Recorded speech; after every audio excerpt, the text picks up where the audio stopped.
Okay, let's jump right into this explainer. Today we're going to look at a story that completely rewrites the rulebook on wealth.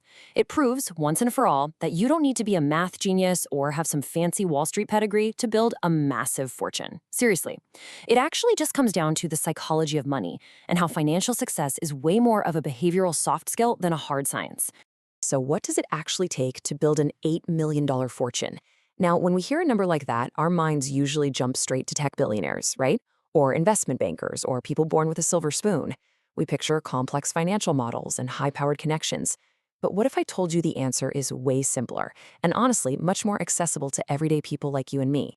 Let me introduce you to a rural Vermont resident named Ronald Read. When he passed away in 2014 at the age of 92, a staggering number came to light. $8 million. That was his net worth. And it was completely hidden. I mean, it shocked absolutely everyone who knew him. Why? Because to the rest of the world, Ronald Read was just a regular, unassuming guy living a remarkably quiet life. Literally, no one had a clue he was sitting on a mountain of cash.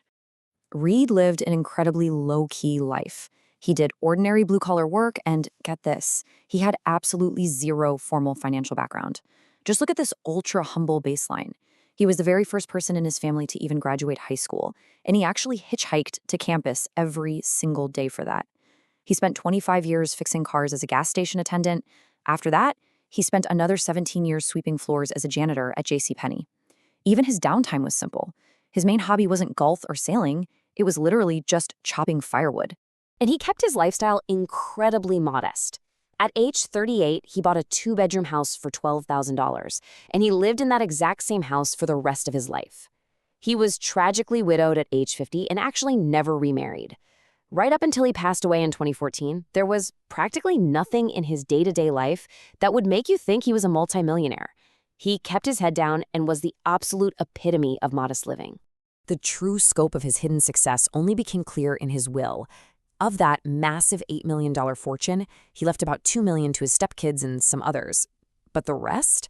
A massive $6 million went to his local library and hospital. The guy was a secret philanthropist all along. When this hit international headlines, it captivated the world, mainly because it just defied every single conventional metric of financial success we are taught to believe. Section 1. The Foil. The Harvard Executive's Fall. To really wrap our heads around Read's success and why it matters, we have to look at his polar opposite. Because just a few months before Ronald Read died, another guy named Richard Fuscone was making a very different kind of news. Now, Fuscone had the absolute best education, elite training, high-level connections, the whole shebang. On one hand, you've got Ronald Read, our humble rural janitor with a high school diploma. On the other hand, you have Richard Fuscone. This guy was a Harvard-educated Merrill Lynch executive with an MBA. He was so incredibly successful in finance that he actually retired in his 40s and landed on one of those prestigious 40 under 40 lists of successful business people. On paper, Fuscone is the undisputed genius of money.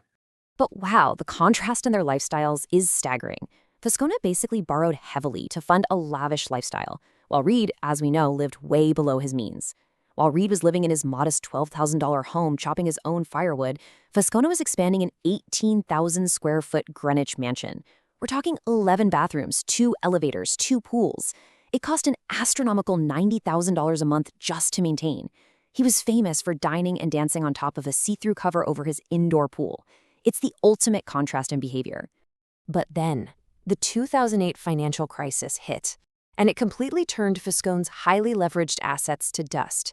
Despite all of his business savvy and elite pedigree, Fuscone allegedly had to tell a bankruptcy judge that he had zero income. First, his Palm Beach house was foreclosed.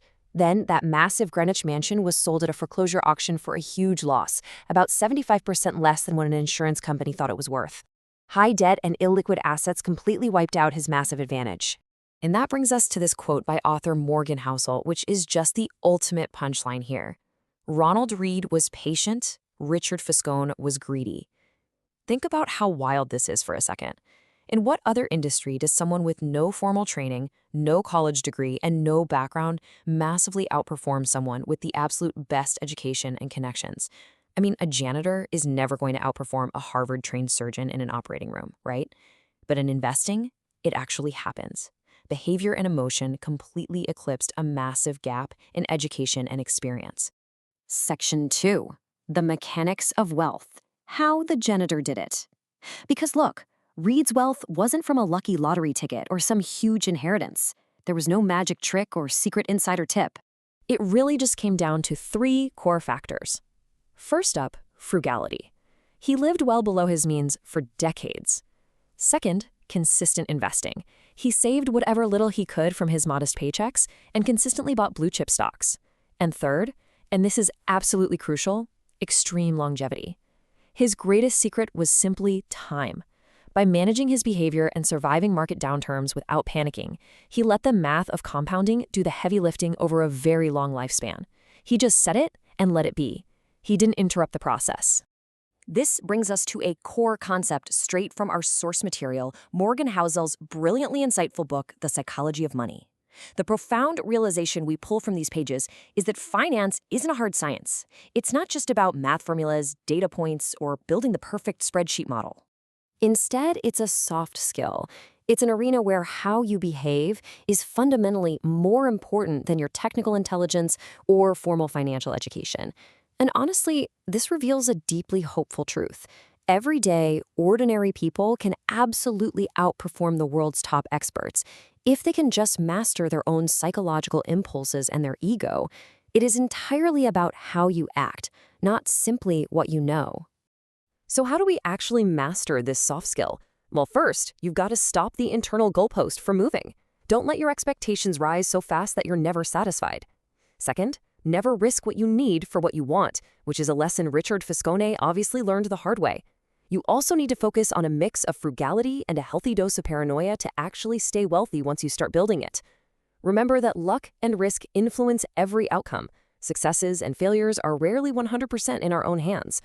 Ultimately, you gotta stop thinking like a physicist trying to solve a rigid formula and start acting like a psychologist managing your own mind. Success is found in the quiet corners of your mind, making reasonable choices, ignoring the urge to compare yourself to others, and just letting patience do its thing.